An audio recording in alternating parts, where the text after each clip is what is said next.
E onde eu vejo que as pessoas mais erram nisso. Eu cometi esses erros, certo? Eu cometi um bom tempo, logo nos 2 primeiros anos de formado, 2 a 3 anos de formado, trabalhava em 2 hospitais, tal, grande porte, o outro nem tanto, e um hospital já era de elite, assim, vários profissionais qualificados, mas eu chegando novinho, e no outro, os profissionais começando a dar os primeiros passos e não tendo a mesma definição de processos, não tendo aquela coisa meio padronizada. E eu era considerado chato dentro do ambiente hospitalar, porque eu queria modificar um ambiente apenas pela força e não através de estratégia. E quando você quer modificar um ambiente pela força, achando que é a partir só de mostrar um estudo científico, de dizer que é dessa forma que... Não, você tem que utilizar estratégia. Através de gatilhos mentais, através de argumentação, através dessas estratégias que eu fui colocando para você. Você vai estar sendo visto de outra forma e discutindo da maneira eficaz. Então, um dos principais erros, primeiro, é achar que isso vai se posicionar, vai discutir através de força. Ah, eu tenho mais tempo de atuação, eu tenho pós-graduação,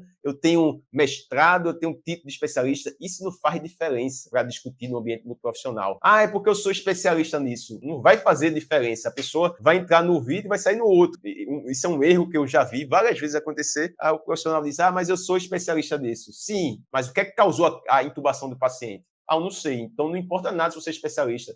Você tem um título que você não sabe colocar em prática. Então, estou dando um exemplo da discussão para a intubação do paciente. Tem que saber qual é a causa da intubação, para ver se foi revertido ou não. Se você nem sabe qual é a causa da intubação, como é que você pode dizer, eu sou especialista, eu sou coordenador? Não. Aí, um erro, querer impor pela força. Não é o certo, nem vai fazer o efeito que você quer. A relação tem que ser uma relação ganha-ganha. Os dois lados têm que estar querendo ganhar e o melhor que tem. O paciente tem que ganhar com isso. Então, um erro, colocar pela força, não vai fazer efeito. Segundo erro, dizer que você acha que tem que ser feito algo através de achismo ou de experiência, ou porque deu certo, você está tratando um paciente e você tem que tratar com comprovação científica. Então dizer, na minha outra UTI faz dessa forma, para mim não serve de nada, o outro profissional que vai estar escutando não serve de nada isso que você está dizendo. Você dizer que deu certo em outro paciente, para a pessoa ali não vai servir de nada. Não é porque deu certo em um paciente, vai dar certo para o outro. Tem que ter os estudos científicos que respaldam aquilo dali. Quer dizer que minha experiência, minha prática não serve de nada, ela serve, mas ela serve embasada no conhecimento teórico. Se você não tem esse conhecimento teórico, você não consegue discutir. Então, um erro clássico, dizer que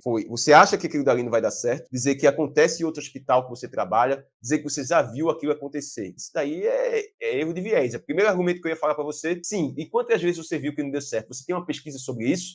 Aí você vai dizer, não sei dizer não, mas deu, naquele outro paciente deu certo. E quantos não deram? Cadê o dado objetivo? Por isso que precisa de pesquisa científica. Então, é um erro você achar que através de achismo você consegue discutir no ambiente muito profissional. Não, você não consegue. Você vai ter que ter dados objetivos. Esse é um outro erro. Então, colocar força, ou achar que vai conseguir colocar por força, o outro colocar através de achismo, opinião, sem estudos científicos, claro. O outro é você esperar para ver se vai acontecer algo em vez de anteceder, de atuar de maneira preventiva. Eu dei o exemplo no começo. O fisioterapeuta vai atuar no paciente, atendeu os 10 leitos, passou a manhã toda atendendo os 10 leitos da UTI. Vai, não fala com nenhum outro profissional TI, não conversa com o nutricionista, não conversa com o médico, não conversa com o enfermeiro, com o técnico de enfermagem, ele vai caladinho lá. Chega no round da discussão muito profissional, na visita muito profissional, tá todo mundo lá discutindo e pergunta, físio, o paciente como é que tá? Aí o fisioterapeuta só fala, o paciente está com secreção,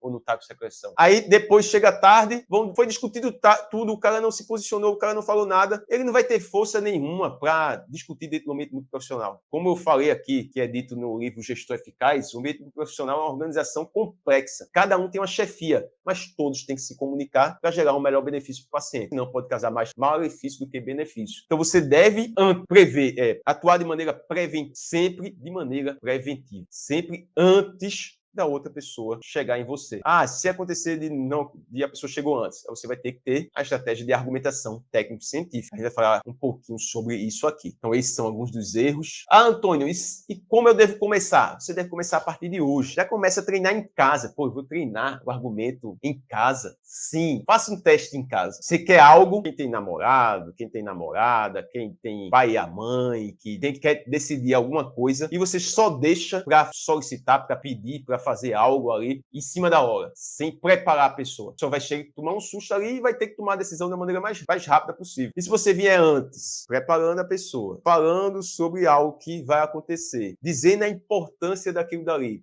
dizendo como pode ser benéfico para a relação, como só pode ser benéfico para os dois ambientes, utilizando gatilhos mentais, como o gatilho mental da razão, explicando o porquê, e não dizendo que vai fazer aquilo dali. Indo de maneira gradativa, preparando essa pessoa, quando você for solicitar algo ou indicar alguma coisa, aquela pessoa vai estar preparada para o que você está fazendo. Começa a treinar em casa. E começa a treinar em casa também, não utilizar o argumento da mãe. Como é o argumento da mãe? O argumento da mãe é que quem nunca passou por isso? Ah, mãe, eu quero ir fazer o quê? A mãe disse, ah, não vai. Não vai por quê, mãe? Porque eu não quero. Muitas vezes a mãe fala isso, né? Não vai porque eu não quero. Você não pode utilizar esses argumentos. Você tem que utilizar o argumento da razão. Utilizando uma razão, o porquê daquilo dali. E não ser por achismo. Tem que ser uma razão que convença a pessoa que aquilo dali é o ideal. É complexo, é difícil, mas pode ser treinado. Ser específico para o que você está falando. Específico para o pensamento fisioterapêutico. Utilizar estudos científicos que respaldam a sua conduta. Não dizer de outro hospital, mas estudos científicos. Então você vai dizer,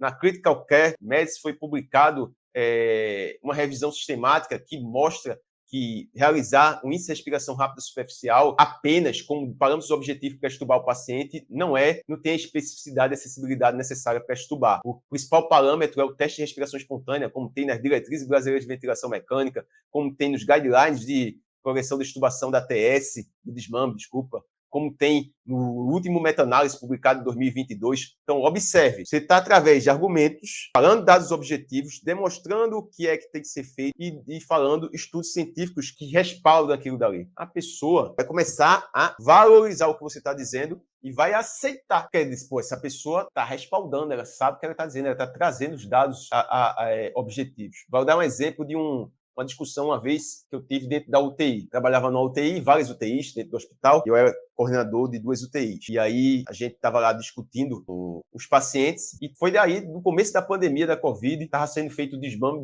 da ventilação mecânica, colocando um filtro, um filtro higroscópico no paciente tracostomizado, filtro misto, o HMEF, no paciente tracostomizado, um suporte de oxigênio no paciente tracostomizado, e o paciente estava fazendo esse desmame dessa forma. Aí veio um médico e disse, por que estão fazendo desmame dessa forma? Lá no hospital que eu trabalho, não se faz desmame dessa forma. E eu disse, sim, mas nos estudos científicos, no guideline da SOBRAFI, no guideline da AMIB, é dessa forma que está sendo recomendado. Ele fez, não, mas o outro hospital, que o outro hospital parece ser mais conhecido, onde ele trabalhava, faz dessa forma. Quer dizer que o outro hospital está fazendo errado, ele foi querer jogar como fosse uma brincadeira, assim, utilizar ironia. Eu digo, olha, o hospital está fazendo errado. Vou mostrar para você. Fui lá, baixei para ele as recomendações da SOBRAFI, recomendação da AMIB, desmame da ventilação mecânica. Coloquei lá tudo impresso e diz, pronto, pode dar uma estudada. Não, aí começou a dizer, não precisa não, eu acredito. Não, tem uma estudada aqui, que você vai ter o conhecimento que é dessa forma que é feito o desmame da ventilação mecânica nesse momento, no paciente tracostomizado, para prevenir a dispersão do aerossol. Ele pegou o papel, tenho certeza que ele nem leu, mas ele não discutiu nunca mais essa conduta. Agora, se eu dissesse, eu acho que é dessa forma, ele dissesse que eu acho que aqui lá no hospital faz dessa forma, no outro hospital que faz dessa forma, o argumento não ia servir de nada. E se,